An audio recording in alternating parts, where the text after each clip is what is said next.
Assalamualaikum, halo sahabat, bertemu lagi dengan saya. Tahun 2002, saya berdinas di Rumah Sakit Umum Daerah Muara Teweh di Kalimantan Tengah. Suatu daerah yang cukup jauh dari Banjarmasin. Kalau naik kendaraan umum sekitar 7-8 jam. Hari itu saya sedang di ruangan bersalin, tepatnya di kamar bersalin. Datang seorang pasien sudah tidak sadar. Jadi pasien ini seorang ibu, hamilnya sudah hamil tua, sudah 9 bulan.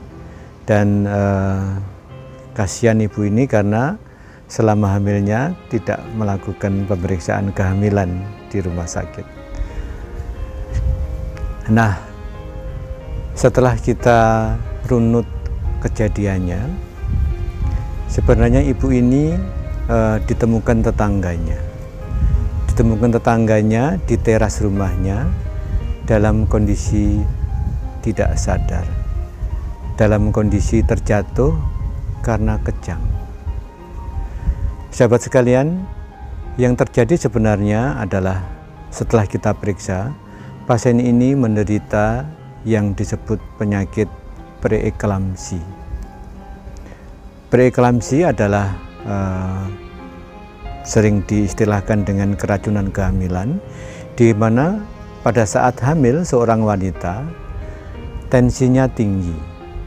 Kemudian juga sering diikuti dengan bengkak di kedua tungkainya, dan juga kalau diperiksa laboratorium ada keluarnya protein berlebihan melalui air kencingnya, disebut protein uri. Pasien ini dibawa oleh tetangganya ke rumah, dari rumah ke rumah sakit, dan setelah kita periksa, kita berikan manajemen yang sesuai, dan pasien ini ketika datang tidak sadar, dan kami saat itu tidak bisa melakukan hal yang bisa membuat ibu ini bangun kembali. Jadi pasien ini meninggal bersamaan dengan bayi yang dikandungnya. Sesaat kemudian kita hubungi keluarganya, dan yang datang pertama justru anaknya yang masih SD, kelas 4 SD, dan memakai seragam merah putih. Sampai sekarang yang masih saya selalu ingat adalah ekspresi yang tidak bisa terlupakan ketika anak ini datang dan mendapatkan ibu dan calon adiknya sudah meninggal. Jadi selalu saya teringat si gadis kecil ini duduk mengayun-ayunkan kaki kecilnya di bed di mana terbaring jenazah ibu dan calon adiknya. Ada satu hal yang kita petik dari kasus ini adalah ketika seseorang hamil, ibu hamil, maka harus melakukan pemeriksaan kehamilan antenatal care minimal 4 kali.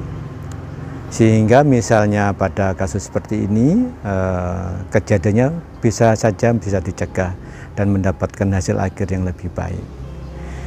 Pada pasien ini kejang itu disebut eklamsi, dan eklamsi memang sebagian besar akan kembali pulih, tapi sebagian lagi menimbulkan penyulit, dan sebagian kecil lagi ada yang berakhir dengan meninggal. Jadi demikian info sehat hari ini.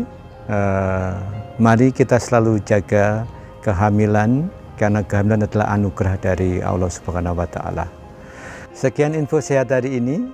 Take care, stay healthy, see you tomorrow. Mari dukung channel ini dengan memberikan like, share, comment, and subscribe.